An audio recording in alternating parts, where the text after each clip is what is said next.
Днес ще чистим Борисовата градина с един смешник, извинявам се, комик. Високоплатен смешник. Ето, една археологическа почти разкопка. Това е буклук, който ще бъде завинаги тук. Не говоря за себе си, пак да уточня, за капачката, нали? Благодаря ти много за поканата. Това, което правиш, много, на мен стори много интересно. В самото начало, защото не съм виждал млади хора да се занимават без да трябва да взимат пари, т.е. ти нямаш спонсори. Не мога да разбера.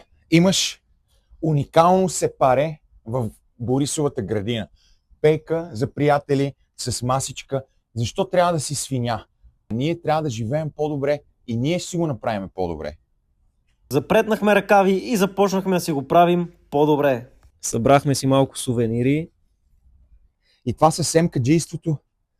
Вие си мислите, че семките са някакъв бионатурален продукт, който е окей да бъде на земята ли? Катериците ще се задушат, бе. Не дейте така. Почистихме всички фасове, всички капачки, всякакъв тип боклуци, които намерихме на тази беседка. Трябва да е място за отдих, трябва да е приятно, но за жалост не се превръща в това, което трябва да бъде. Но най-хубавото е, че всичко на този свят зависи само и единствено от нас.